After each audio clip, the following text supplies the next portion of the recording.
છેલ્લી થિયરીમાં આપણે સવાલ જોયો સંપર્ક બનેલા બે પાકા લેન્સના સંયોજન માટે અસરકારક કેન્દ્ર લંબાઈ અથવા સમતુલ્ય કેન્દ્ર લંબાઈનું સૂત્ર મેળવો 2024 ની અંદર પૂછાયેલો સવાલ. આમાં ટ્વિસ્ટ કરીને સવાલ પૂછી શકે. શું ટ્વિસ્ટ કરવામાં આવે? કેન્દ્ર લંબાઈની જગ્યા પર પાવર પૂછવામાં આવે અથવા મોટવણી પૂછવામાં આવે તો આ જ થિયરીને આગળ આપણે આ રીતે કરી શકીએ. સવાલની અંદર કદાચ તમને આવું પૂછેલું હોય કે સંપર્કમાં રહેલા બે પાકા લેન્સ માટે અસરકારક પાવર અથવા જે સમતુલ્ય પાવર છે એ અને સમતુલ્ય મોટવણીનું સૂત્ર મેળવવાનું છે.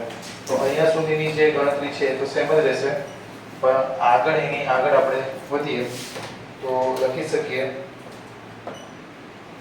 સમતુલ્ય કેન્દ્ર લંબાઈનું સૂત્ર આપણી પાસે આવ્યું 1/f સમતુલ્ય બરાબર 1/f1 વત્તા 1/f2. અને આપણે પાવર વાળી થિયરી જોયું હતું તો લેન્સના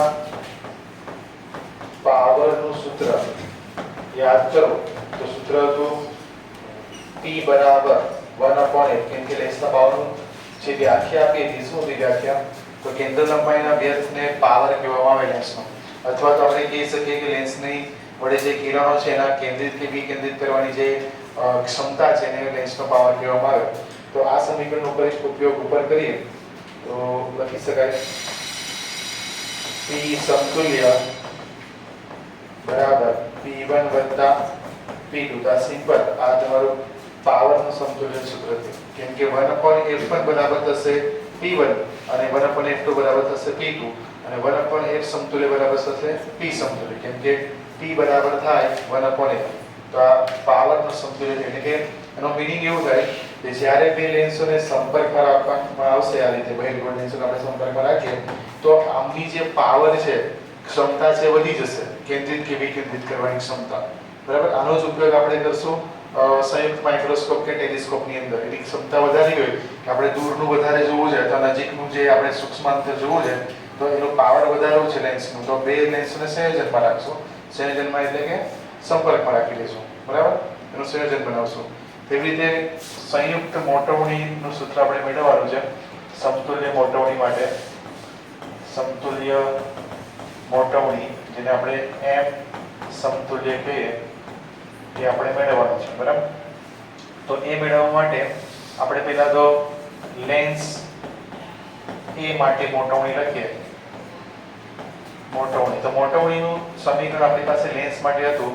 મોટવણી લેન્સ 1 માટે છે, એ માટે છે, એટલા માટે એને m1 નામ આપવું. તો ઉપર પ્રતિબિંબ અંતર આવે તો લેન્સ 1 માટે પ્રતિબિંબ અંતર હતો આપણી પાસે. લેન્સ 1 માટે પ્રતિબિંબ અંતર v1 અને વસ્તુ અંતર u છે. એટલે આપણે લખી શકીએ અહીં આગળ પ્રતિબિંબ અંતર v1 અને વસ્તુ અંતર u અને સમીકરણ નંબર 1 આપી દઈએ. તેવી રીતે લેન્સ b માટે મોટવણી, લેન્સની મોટવણીનું સૂત્ર તો આપણી પાસે m બરાબર પ્રતિબિંબ અંતર ભાગ્યા વસ્તુ અંતર. તો લેન્સ b માટે મોટવણી માટે પ્રતિબિંબ અંતર શું છે? પ્રતિબિંબ અંતર છે b અને તેનું વસ્તુ અંતર છે v1. એટલે સમીકરણ બનશે આપણી પાસે પ્રતિબિંબ અંતર b અને વસ્તુ અંતર v1 અને સમીકરણ નંબર 2 આપી દે. હવે આપણી પાસે લેન્સના મોટવણીનું સૂત્ર છે. લેન્સના મોટવણીનું સમીકરણ પરથી સૂત્ર તો આપણી પાસે m બરાબર પ્રતિબિંબ અંતર ભાગ્યા વસ્તુ અંતર. આ સમીકરણને ઉપરના સમીકરણને v1 વડે ગુણતા અને ભાગતા, ગુણવાનું અને ભાગવાનું બંને છે. તો આપણું સમીકરણ બનશે m બરાબર v ના છેદમાં u ગુણ્યા v1 વડે ગુણવાનું છે અને v1 વડે ભાગવાનું છે. આ અંશની અદલા બદલી કરી નાખીએ તો તમને સૂત્ર કંઈક આવું મળશે v1 ના છેદમાં u ગુણ્યા v ના છેદમાં v1.